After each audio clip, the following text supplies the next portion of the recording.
Welcome to Sikhcast, brought to you by Sikh Research Institute, illuminating every path.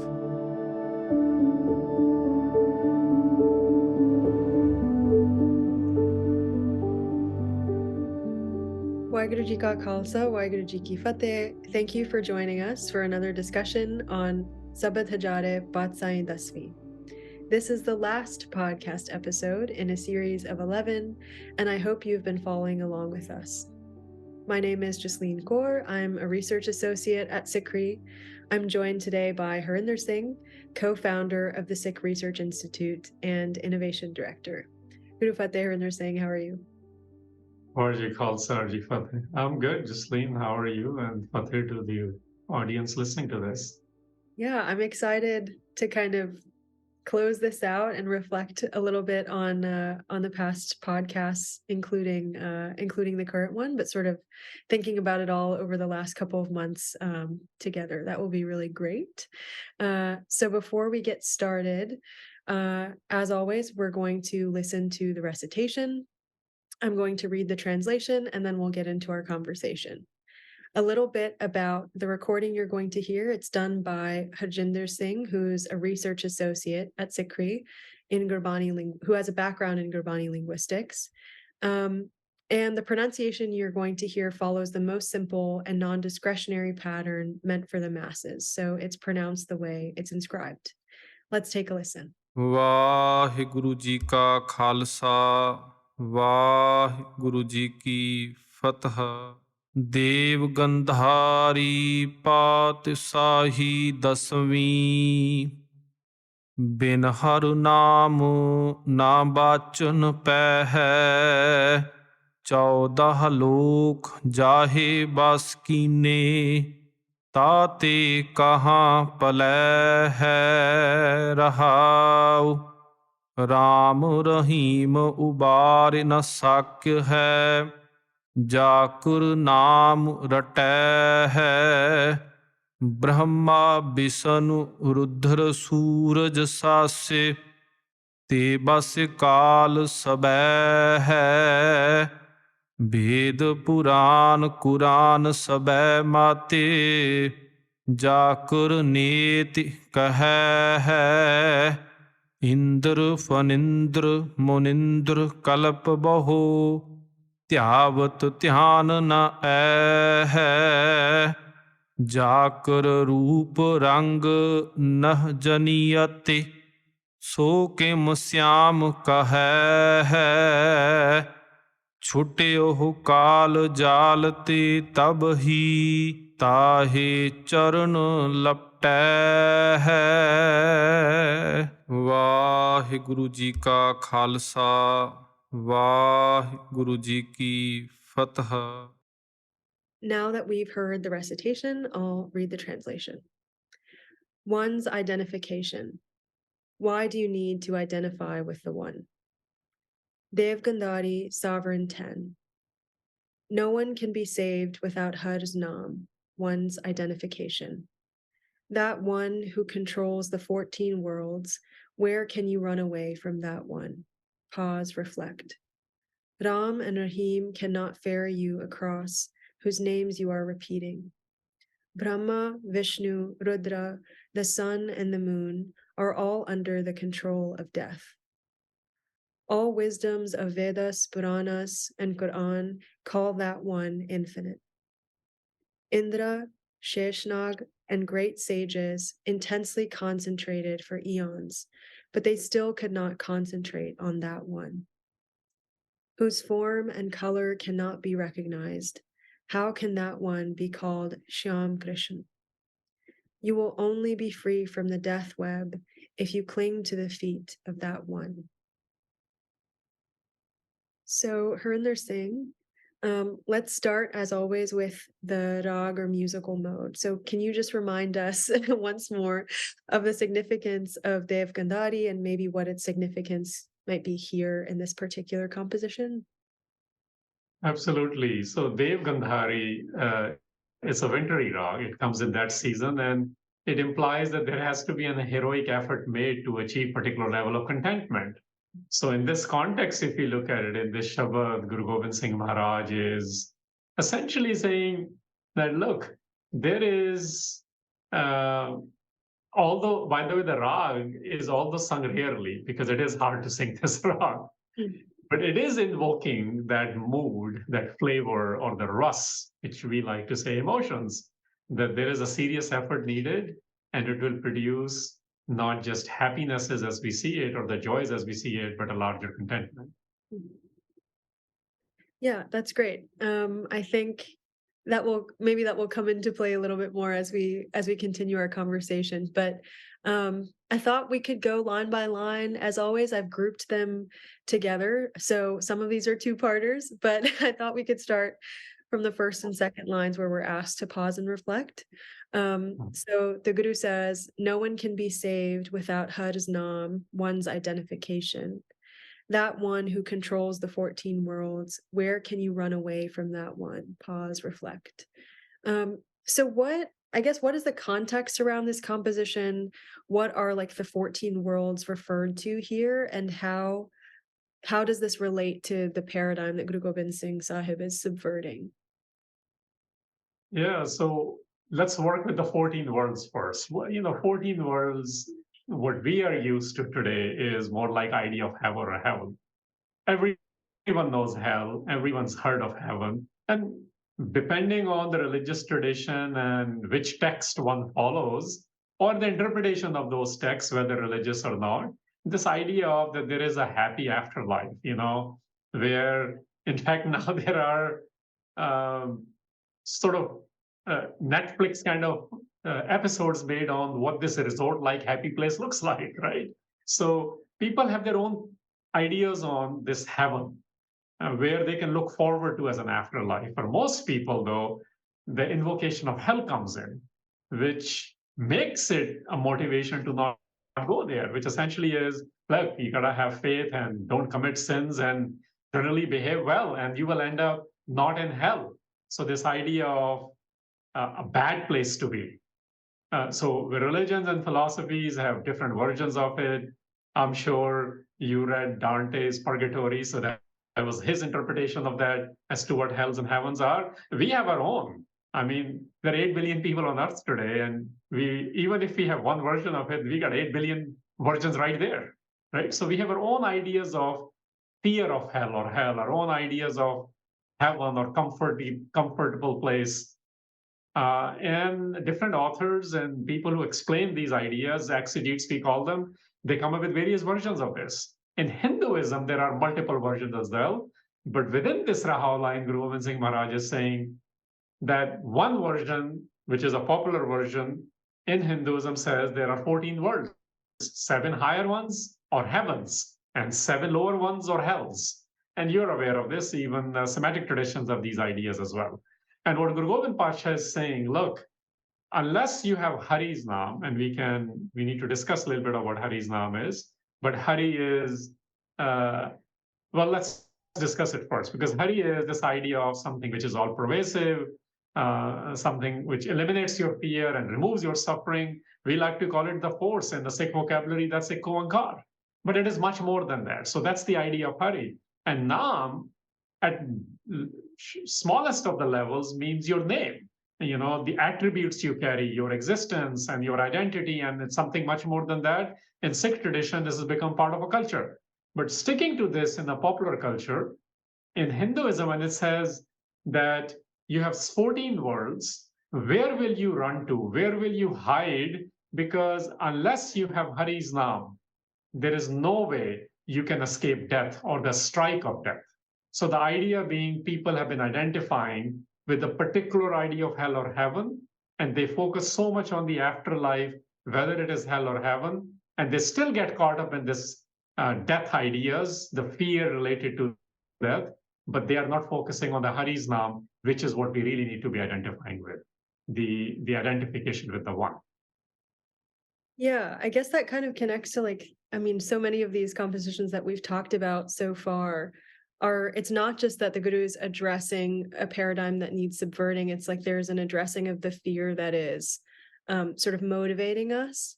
And so I think that that clears things up, because I had forgotten about those 7 worlds. So that's helpful, the ways that we complicate things. Um, And, when and and also this is doing something else, that currently you're not working on identifying with the one. You're doing everything to identify with something after death. Mm, How about experiencing this freedom, this heaven?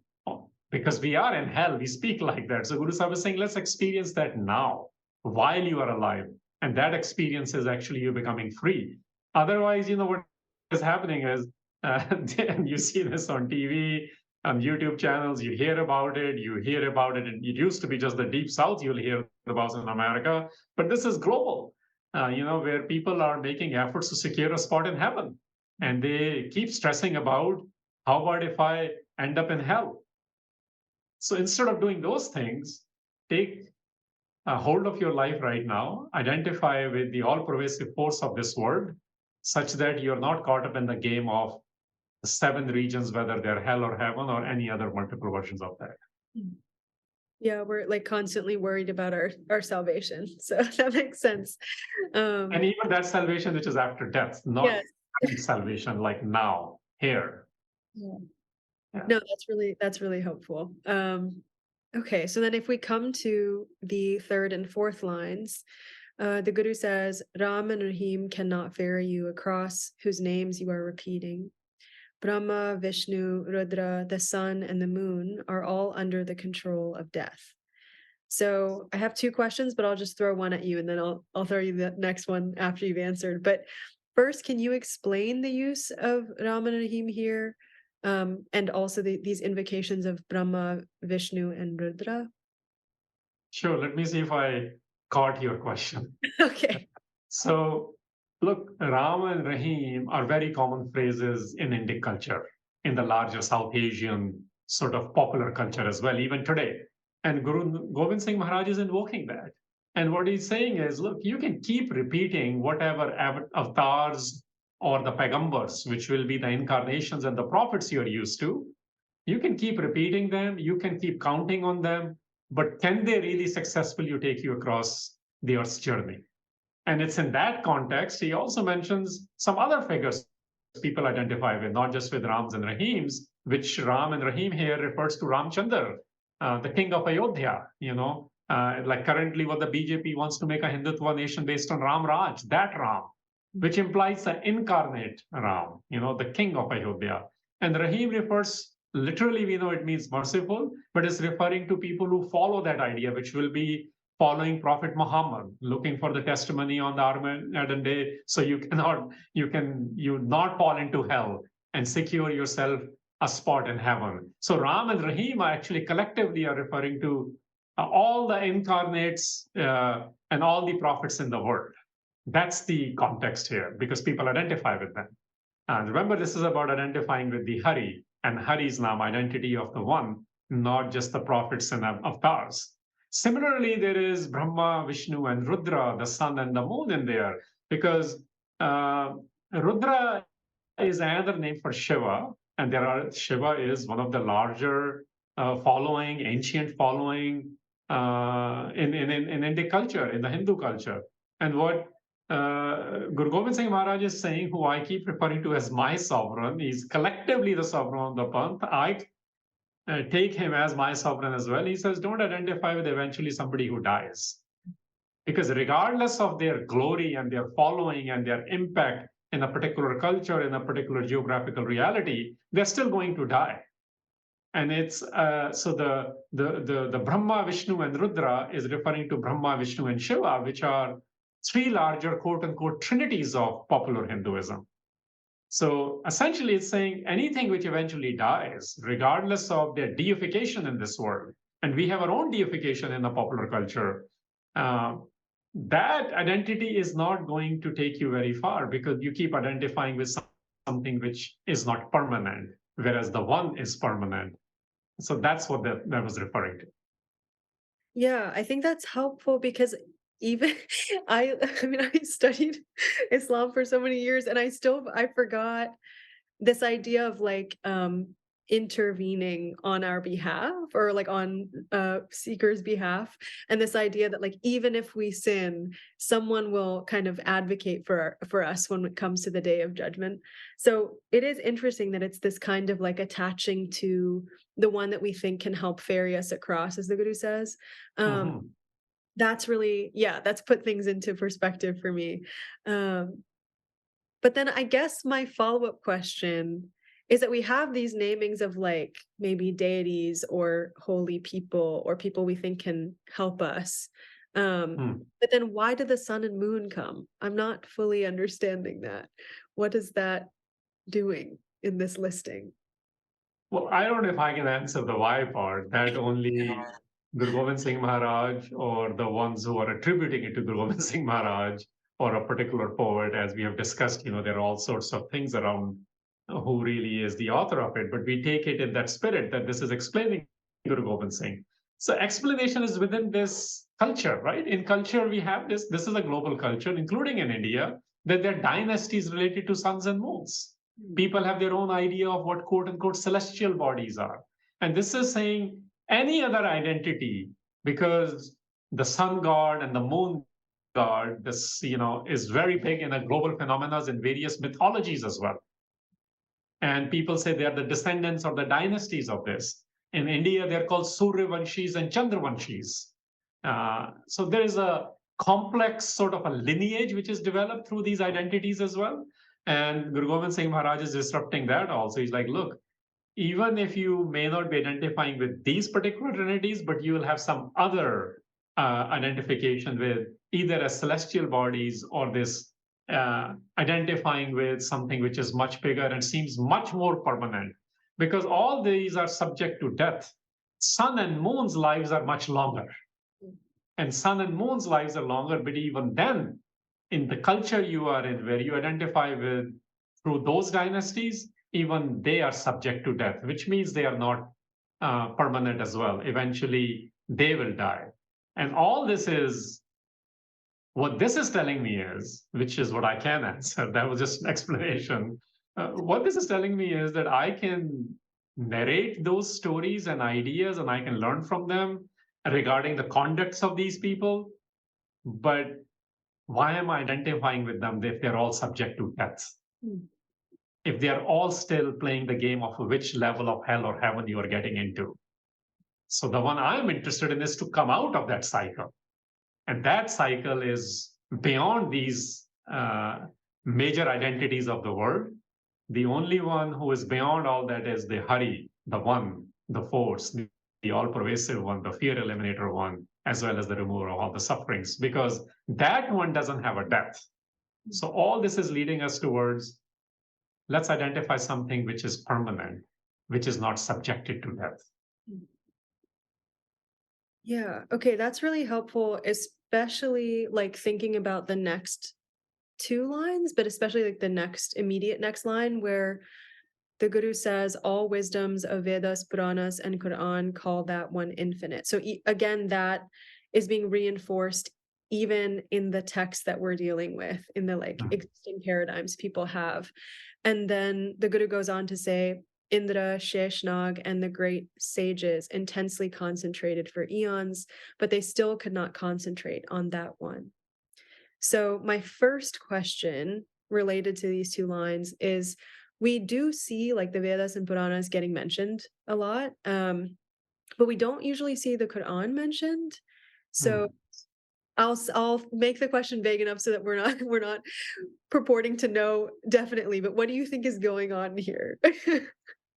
Well, I sort of alluded to it, that how I was able to understand Rahim in the context of Prophet Muhammad is related to this, because Quran is also mentioned.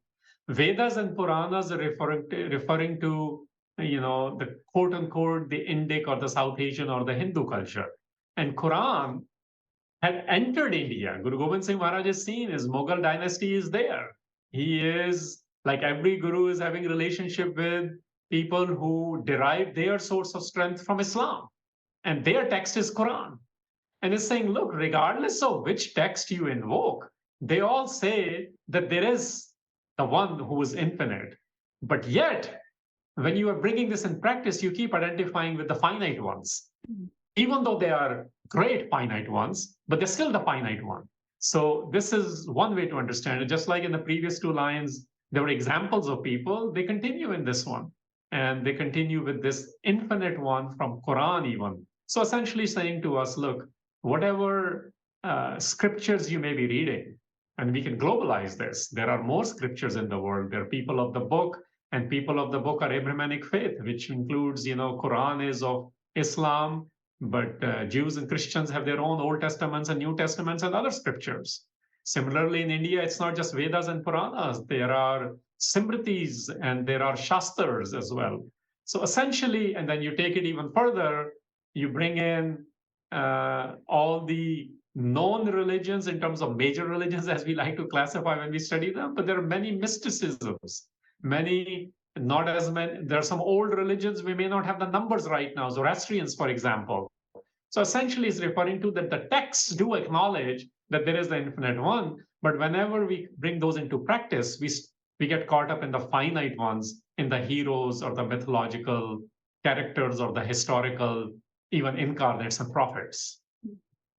Yeah, that's helpful. I think, yeah, I don't know. It's like an interesting thing because it's not just that we're subverting the paradigm of practice, but we're also we're saying, okay, they're just saying like, okay, if these are the texts that you're looking at, this is what they say. So what are we doing in our practice that maybe is different from that?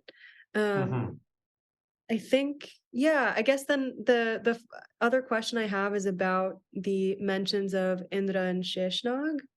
I don't know much about these two references, so I wanted to understand better what the Guru might be implying through referencing them, especially in this line. Sure, it's in the larger culture again, just to extend it, in the larger culture of the Indian text traditions, you have Hinduism, Jainism, and Buddhism. In the larger sort of west of India, if we may call it that, is really the Christianity, Islam, and Judaism coming into play, right? So now it's a mention of, because heaven got mentioned earlier. Indra is the king of heavens. Sheshnag refers to something called Fanindra, Fan, the hood of Indra. This is 1,000-headed king of snakes. And the Munindras are the great sages, such as the one mentioned above, Brahma, Shiva, and Vishnu or Rudras. And what this is really referring to is that the ones who have intense concentrations, who are the king of heavens and have 1,000-headed king of snakes, and the great sages, Munindras, even when they concentrate for eons is in by the interpretation of kalp.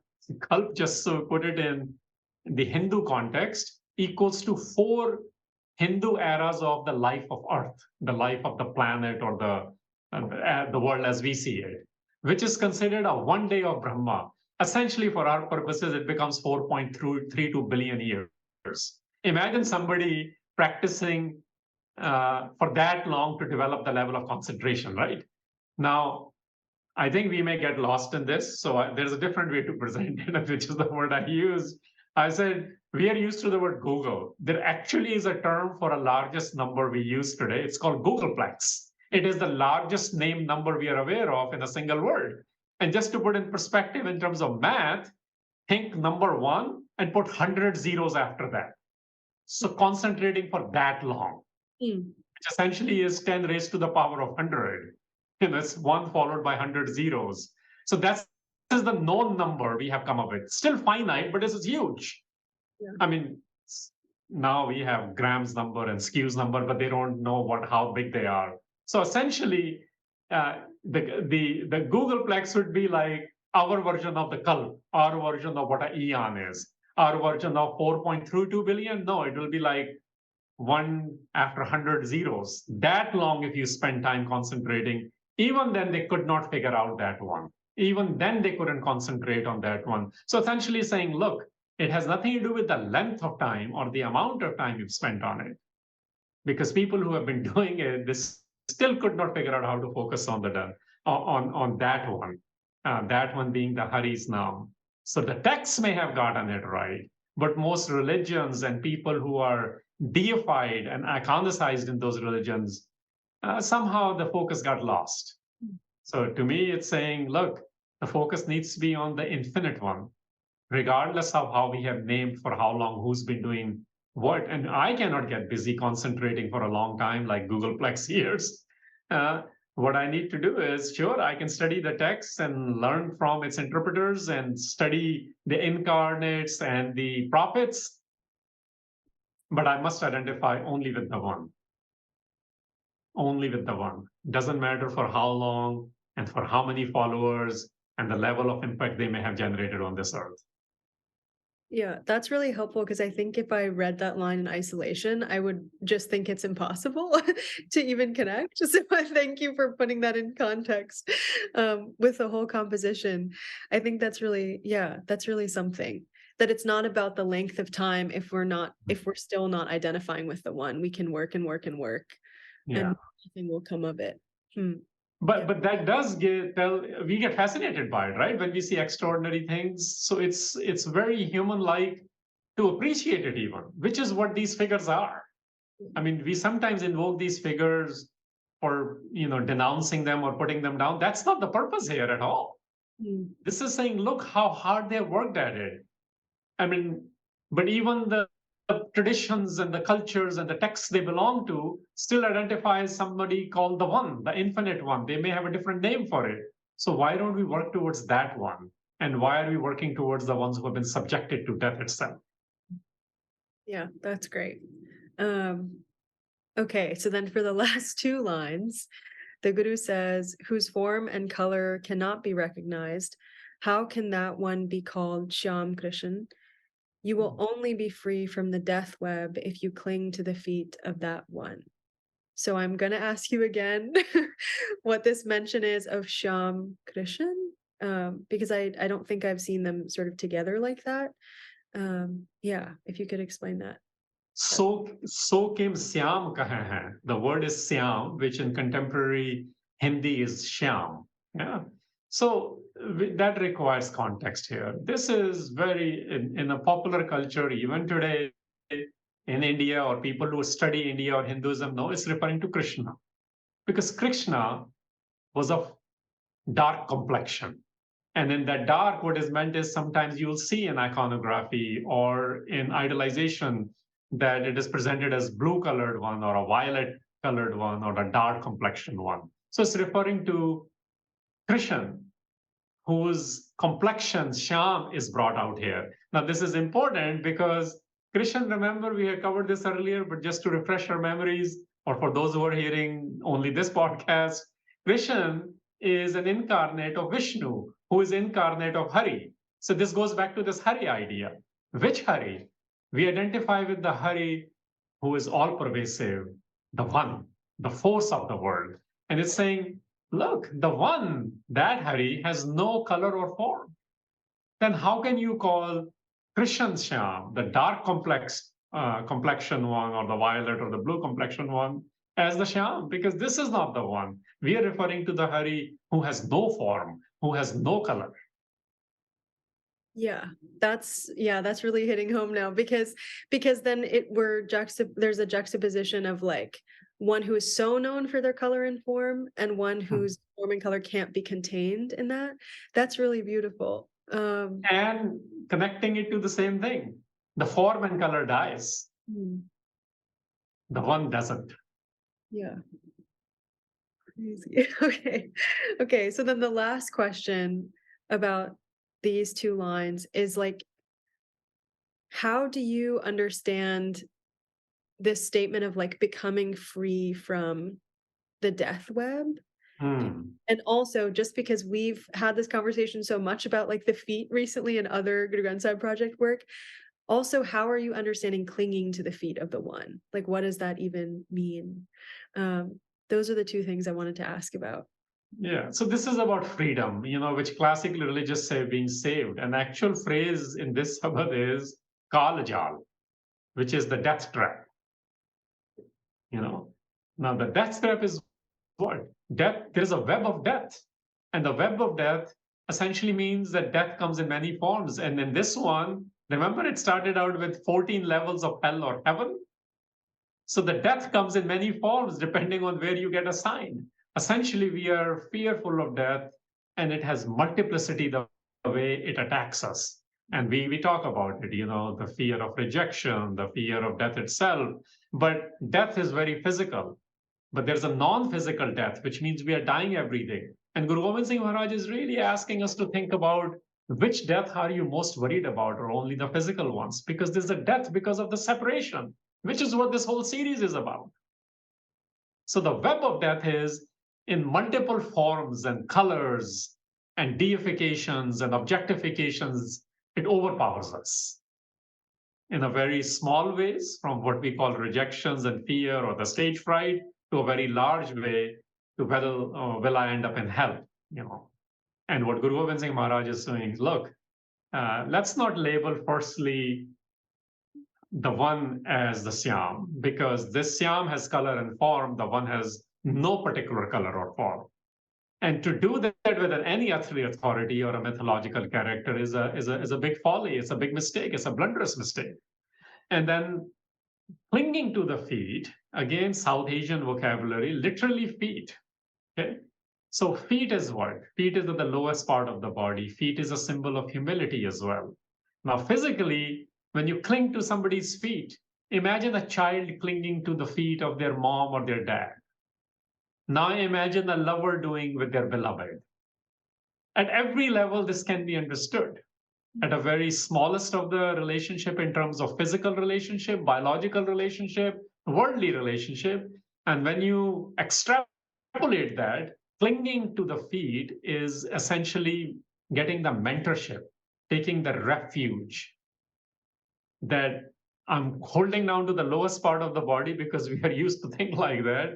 And so at the lowest level, whatever I need to do, I will do it. And I'm clinging to it because I really want to become free now. I don't want to be in this game of hell or heaven. I want to come out of that web. That's the web. That's the trap. And to do that, in humility, I seek your mentorship, the mentorship of the one, the Hari. And I want to identify with that Hari. That's the Hari's now. And this is how I will come out of the entrapments, which are so intricate, depending on who you speak to and which culture or religion or club or cult you get caught up in. It can get pretty intricate. We call it bizarre because when you study it from outside, guess what? All of them are bizarre. So the answer to come out of that is that I want to identify with the Hari. I want to identify with the one. And this is how identification with the deities, which I use the word I-ness to describe, this is how I-ness becomes oneness. So the question really for me is, then which world do I want to be in? Which world do I want to live in? The world where I'm free, where I'm identifying with the one, or the world where I'm getting more trapped, getting caught up in the web where the identification changes and it may last a very long time, like a Googleplex.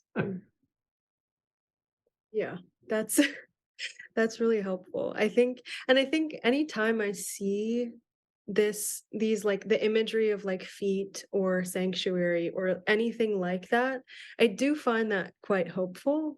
And so I know, like, in some of the discussions we've had, there are some compositions where there's a lot of kind of direct messaging that might be harder to hear, but it's like nice to, I don't know, not nice, but it's good to have this like element of hope throughout every composition, that we can come out of these paradigms and these fears. I think that's really helpful, and it's something that I really like. I've really kind of been thinking about as we've gone through these different compositions together. I wanted to ask something sort of tying everything together in some way, because you had said like this series is about separation, and I think in some way also about the kinds of things that we do when we're in separation, the kinds of things that we struggle with. So whether that's fear or these complicated paradigms or transactional relationships with divinity or elements of divinity, or othering people, right? Like we talked about when it comes to demons and deities. We're kind of sometimes gently and sometimes a little bit more strongly steered to think about things in a way that is vaster. I feel like we're constantly being sort of, it feels like we're constantly being sort of like tapped on the shoulder and said, but look at how much bigger things are. And I find great compassion in that. And I think if I hadn't had these conversations with you about sort of each line, I probably would have read less compassion into some of these. And I think that's just because that's where I'm coming from, right? And it's easy to sort of read things. We've talked about this before. It's easy to sort of read things and be like, oh, okay, so this is a condemnation. And then my job now as a good Sikh of the Guru is to like go out and point fingers at everybody else. But it's really made me like reflect on what I'm being compassionately like steered toward, or steered to like rethinking, and sort of being asked to sort of zoom out and look at a little bit more vastly, both in my thoughts and in my behavior. So I guess I wanted to ask you like how you understand this in, I guess, the context of what we spoke about at the beginning of this series, of like, we don't really know Guru Gobind Singh Sahib all that well, and it becomes that our conversations use both him as like a figure and his writing as we understand it as kind of like justifications in our arguments. To me, it becomes pretty like sad because we miss the message. But I'm also wondering about this theme of like compassion, even as our separation is being addressed, and where that might be lacking in the conversations I've either witnessed or been a part of. And I know that's a pretty open-ended question, but I think it's something that I'm still sort of thinking about in my brain. Yeah. And then if you have any closing thoughts aside from that, obviously I'd love to hear that. But I've just been thinking about how easily I read these without compassion before we spoke. So, Jasleen, this is where we all have some opportunities. Let me pick a couple of words. Sure. So, Patshahi Dasmi. Patshahi and Badshahi, I think if we understand that difference, Patshah is the one who is in the realm, two realms, the eternal sovereign, and Badshah, who's positionally sovereign, the one who gets to dictate. Obviously, in dictatorship, there is not much compassion. And if there is, it is very exclusive. In Patshah, it is both worlds. Classical interpretation is this world and the world beyond. But the neo interpretation or Sikh interpretation is always about in the two realms which dominate the world, the spiritual and the political. So that's one way to look at it. So when we say blank Patshahi Dasmi, it invokes that feeling. And because we have language barrier, which is the second thing I want to mention, we don't get the color and the context. Because the color and the context is saying Guru Gobind Singh Maharaj is fully aware of what people of South Asia are going through. And in none of these compositions, in Sabad Hajare Patshahi Dasmi, it is for the world. Through South Asia, he's speaking to the world. That this is about ending separation of everyone, separation with the one. And he fully knows them. So he uses that vocabulary. He uses those figures. He uses those ideas. He talks about those texts. He talks about their heroes and their icons, because that's what people are in. So he's very aware of the popular culture of the time, the textual culture of the time, the historical, geopolitical issues of the time. And knowing all that, he says, it's still very possible. Let's come out of this game. Let's end our separation, because the ultimate goal is to end the separation. To end that separation, you develop things. And Guru Gobind Singh Maharaj developed many things like the Gurus did. So I think if we look at those two, because we are language access, does not give us the right color. And all the translations we have done and the commentaries we have done and the podcasts we have done, they do not come close to explaining the idea of Guru Gobind Singh Maharaj. And in fact, they are not ideas. They are his realities. And even if a poet is telling us this, he's taking us closer to getting to know Guru Gobind Singh's compassion, as you put it, as he sees in everyone. And only in one composition he invoked Mitar Pyare Nu Hal Murida Da Kehna. And even there, it's interpretive. Even if you take the historical element out, it's actually referring to any disciple, not just the Khalsa after the Anandpur Sahib separation. So the point is, this is really about our biggest pain. Guru Gobind Singh Maharaj knows that. He also knows all the games we get caught up to eliminate that pain or to hide that pain, and how people prey on that pain. And he keeps taking us back to the one who is infinite, and the one who is the beloved, the one who is a friend, the one who is vast, the one who is everywhere, the force of the world. Understanding that, connecting to that one is the way we end our separation. Whew, okay. I don't have any other closing thoughts. I think I couldn't have said it better. Yeah, I'm kind of sad to be ending, but I hope that people have been listening along and that they've enjoyed and taken things from each episode, that they're still thinking about the way that I know I am. Yeah, as always, many insights were shared today, and I hope everyone's feeling inspired. I know that this is the last episode, but still, if you have any questions or comments, please feel free to email me at jasleen.kaur@sikhri.org. And I guess we'll see you on the next one whenever it comes. Thank you. Well, Jasleen, since it's the last one, thank you for engaging in these conversations and dialoguing with me on with the work which was produced through the team, actually, but the conversations you're having with me, because I was working with each member of the team to produce a particular product, and to the audience for listening to it, and also hopefully it goes back to the original idea, one of the original reasons why we did this, which was let's get to know who we call Maharaj, the Kalgiyan Wala, the Neemle Wala, the Bajan Wala, the Pant da Wali. Those otherwise will become deification themselves if we don't know, because Patshahi Dasmi is not connecting us with him, he's connecting us with the one. So let's get to know the vision of the one, the embodiment of the ultimate sovereign, the one, for us is the sovereign in the form of Guru Gobind Singh Maharaj and the 10 Gurus. So let's get to know him. Essentially, read more Shabads, and even if the debate continues on the exactness of them, take the idea from them to end our own separations. That's great. Thank you very much, Harinder Singh, and thank you to our listeners. Waheguru Ji Ka Khalsa. Waheguru Ji Ka Khalsa, Waheguru Ji Ki Fateh.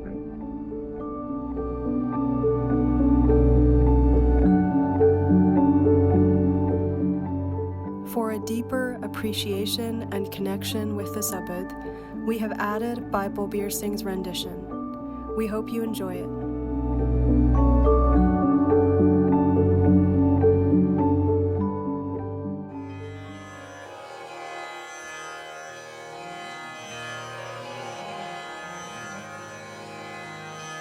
बिन हर नाम ना बचन पे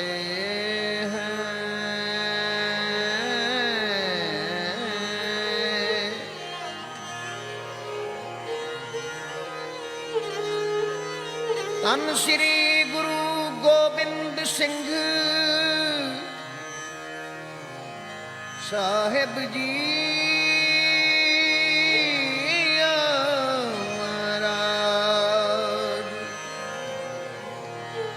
राग देव गंधारी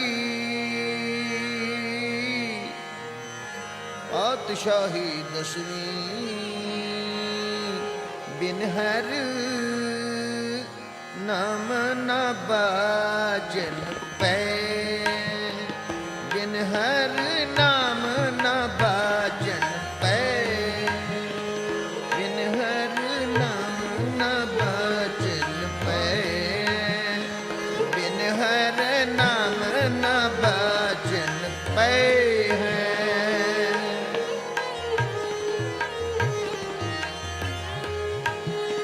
बिन हर नाम न बाजन पै बिन हर नाम न बाजन पै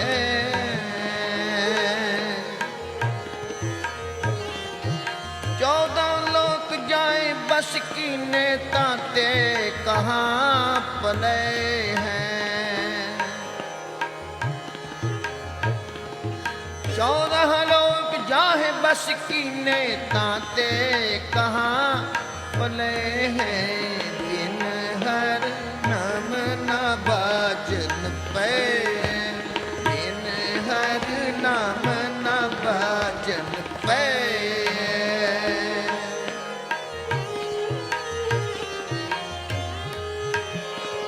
बिन हर नाम न बाजन पे, बिन हर नाम न बाजन पे, बिन हर नाम न बाजन पे, बिन हर नाम न बाजन पे है। बिन हर नाम न बाजन पे, बिन हर नाम न बाजन पे है। 14 लोक जाहे बस कीने ताते कहाँ पले हैं।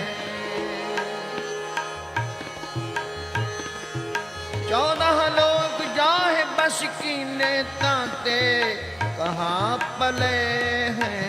बिन हर नाम ना बाजन पे, बिन हर नाम ना बाजन पे हैं। राम रहीम उबार न सके जकर नाम रटे हैं। राम रहीम उबार न सके जकर नाम रटे हैं। बिन हर नाम न बाजन पे, बिन हर नाम न बाजन पे, बिन हर नाम न बाजन पे, बिन हर नाम न बाजन पे न बाजन, बिन हर नाम न बाजन पे, बिन हर नाम न बाजन। ब्रह्मा विष्णु रुद्र सूरज ससते बस काल सबे हैं। ब्रह्मा विष्णु रुद्र सूरज ससते बस काल सबे हैं। बिन हर नाम न बाजन पे, बिन हर नाम न बाजन पे हैं।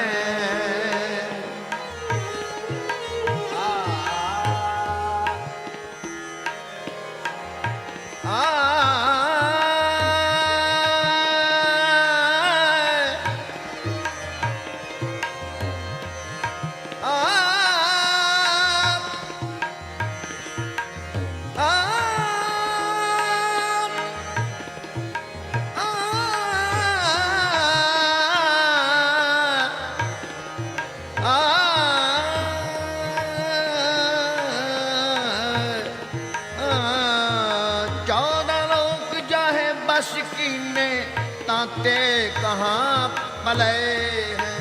बिन हर नाम न बाजन पे, बिन हर नाम न बाजन पे हैं। बिन हर नाम न बाजन पे है। 14 लोक जाए बस कीने ताते कहाँ पले हैं। रहाओ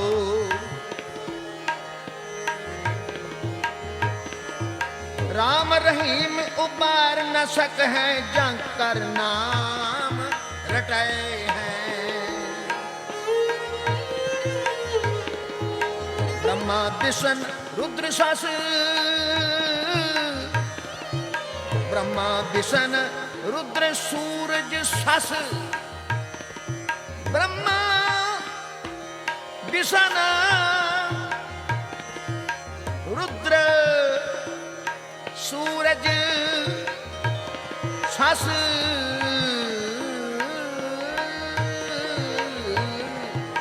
ब्रह्मा विष्णु रुद्र सूरज सस ते बस काल सबे हैं बिन हर नाम ना बाजन पे बिन हर नाम ना बाज वेद पुराण कुरान सबे मत जग कहे नेत कहे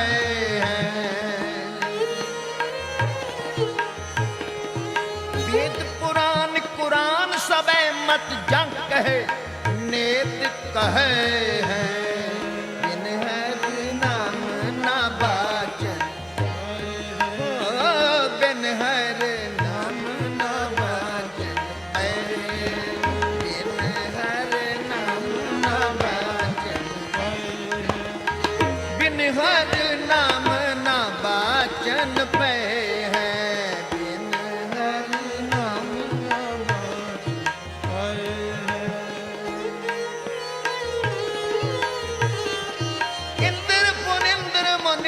कल्प बहो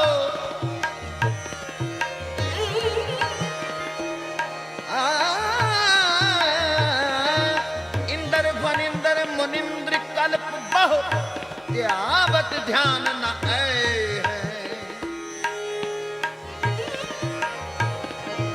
इंद्र फनिंद्र मुनिंद्र कल्प बहो त्यावत ध्यान न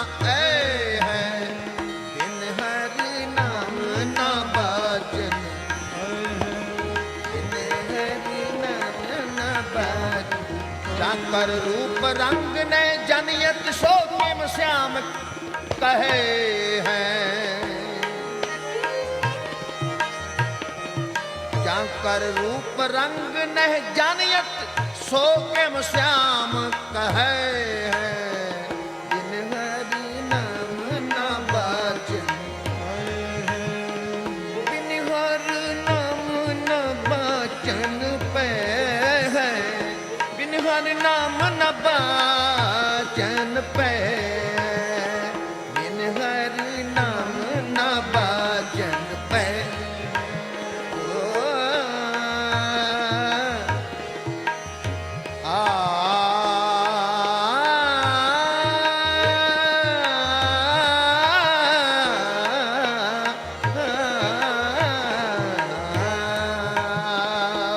बिन हर नाम न बाचन पे जाकर रूप रंग ने जानियत सो किम श्याम कहे हैं सो किम श्याम कहे हैं छुट हो काल जाल ते तब ही ताहे चरण लपटे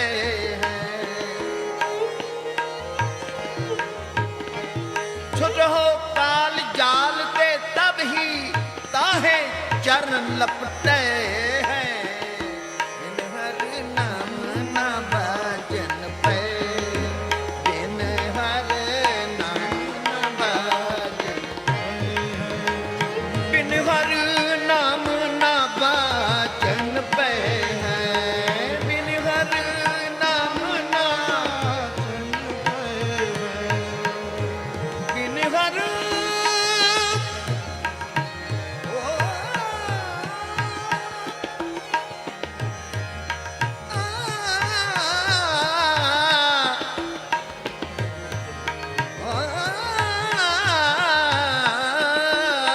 बाचन पे बिन हर नाम ना बाचन नाम ना बाचन नाम ना बाचन पे